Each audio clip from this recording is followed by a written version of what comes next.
ಶ್ರೀಮದ್ ಭಗವದ್ಗೀತಾ 6ನೇ ಅಧ್ಯಾಯ ಆತ್ಮಸಂಯಮ ಯೋಗ. ಶ್ರೀ ಭಗವಂತನು ಹೇಳಿದನು, ಯಾವ ಪುರುಷನು ಕರ್ಮಫಲದ ಆಶ್ರಯವನ್ನು ಪಡೆಯದೆ ಕರ್ತವ್ಯ ಕರ್ಮವನ್ನು ಮಾಡುತ್ತಾನೋ ಅವನು ಸನ್ಯಾಸಿ ಮತ್ತು ಯೋಗಿಯಾಗಿದ್ದಾನೆ. ಮತ್ತು ಕೇವಲ ಅಗ್ನಿಯನ್ನು ತ್ಯಜಿಸಿದವನು ಸನ್ಯಾಸಿಯಲ್ಲ, ಹಾಗೂ ಕೇವಲ ಕ್ರಿಯೆಗಳನ್ನು ತ್ಯಜಿಸಿದವನು ಯೋಗಿಯಲ್ಲ. ಹೇ ಅರ್ಜುನ, ಯಾವುದನ್ನು ಸನ್ಯಾಸವೆಂಬುದಾಗಿ ಹೇಳುತ್ತಾರೆಯೋ ಅದನ್ನೇ ನೀನು ಯೋಗವೆಂದು ತಿಳಿ. ಏಕೆಂದರೆ ಸಂಕಲ್ಪಗಳ ತ್ಯಾಗವನ್ನು ಮಾಡದಿರುವ ಯಾವ ಪುರುಷನೂ ಕೂಡ ಯೋಗಿಯಾಗುವುದಿಲ್ಲ. ಯೋಗದಲ್ಲಿ ಆರೂಢನಾಗಬೇಕೆಂಬ ಇಚ್ಛೆಯುಳ್ಳ ಮನನಶೀಲನಾದ ಪುರುಷನಿಗೆ ನಿಷ್ಕಾಮ ಭಾವದಿಂದ ಕರ್ಮ ಮಾಡುವುದೇ ಯೋಗದ ಪ್ರಾಪ್ತಿಯಲ್ಲಿ ಕಾರಣವೆಂದು ಹೇಳಲಾಗುತ್ತದೆ. ಮತ್ತು ಯೋಗಾರೂಢನಾದ ನಂತರ ಆ ಯೋಗಾರೂಢ ಪುರುಷನಿಗೆ ಯಾವುದು ಸರ್ವ ಸಂಕಲ್ಪಗಳ ಅಭಾವವಿದೆಯೋ ಅದೇ ಅವನ ಶ್ರೇಯಸ್ಸಿಗೆ ಕಾರಣವೆಂದು ಹೇಳಲಾಗುತ್ತದೆ.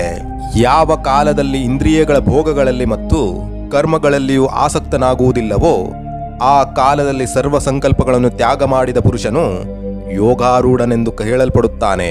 ತನ್ನ ಮೂಲಕ ತನ್ನನ್ನು ಸಂಸಾರ ಸಾಗರದಿಂದ ಉದ್ಧಾರ ಮಾಡಿಕೊಳ್ಳಲಿ ಮತ್ತು ತನ್ನನ್ನು ಅಧೋಗತಿಗೆ ಕೊಂಡೊಯ್ಯದಿರಲಿ.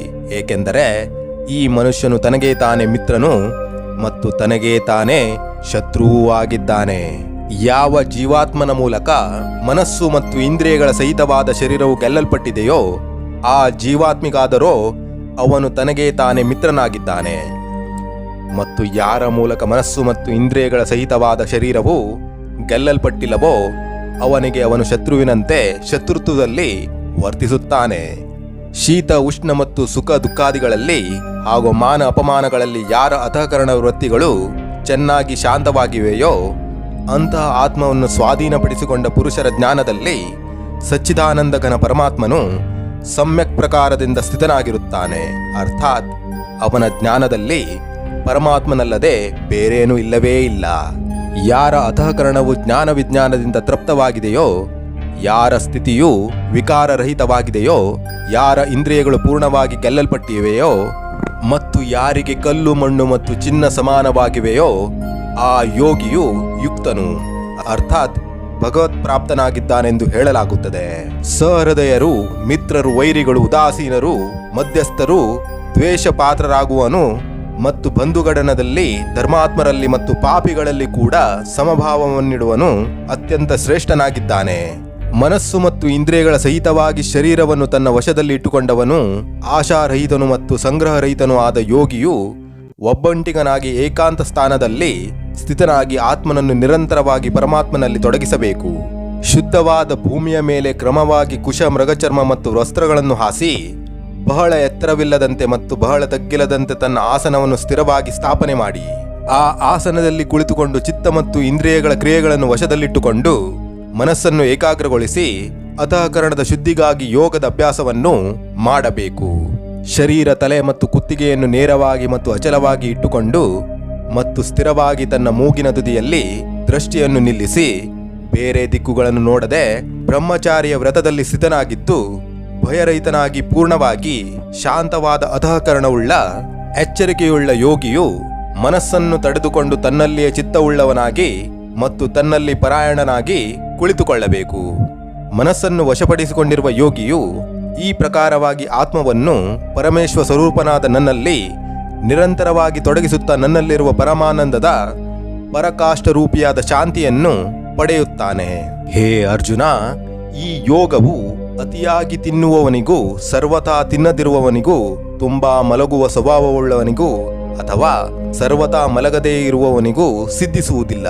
ದುಃಖಗಳನ್ನು ನಾಶಪಡಿಸುವ ಈ ಯೋಗವಾದರೂ ಯಥಾಯೋಗ್ಯವಾಗಿ ಆಹಾರ ವಿಹಾರ ಮಾಡುವವನಿಗೆ, ಕರ್ಮಗಳಲ್ಲಿ ಯಥಾಯೋಗ್ಯವಾದ ಚೇಷ್ಟೆ ಮಾಡುವವನಿಗೆ, ಯಥಾಯೋಗ್ಯವಾಗಿ ಮಲಗಿ ನಿದ್ರಿಸುವವನಿಗೆ ಹಾಗೂ ಎಚ್ಚರವಾಗಿರುವವನಿಗೆ ಸಿದ್ಧವಾಗುತ್ತದೆ.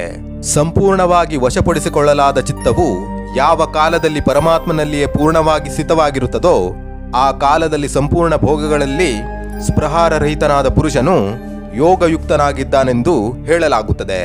ಯಾವ ಪ್ರಕಾರವಾಗಿ ವಾಯುರಹಿತ ಸ್ಥಾನದಲ್ಲಿ ಸ್ಥಿತವಾದ ದೀಪವು ಚಲಿಸುವುದಿಲ್ಲವೋ ಅದೇ ರೀತಿಯ ಉಪಮೇಯನ್ನು ಪರಮಾತ್ಮನ ಧ್ಯಾನದಲ್ಲಿ ತೊಡಗಿರುವ ಯೋಗಿಯ ಗೆದ್ದಿರುವ ಚಿತ್ತಕ್ಕೆ ಕೊಡಲಾಗಿದೆ.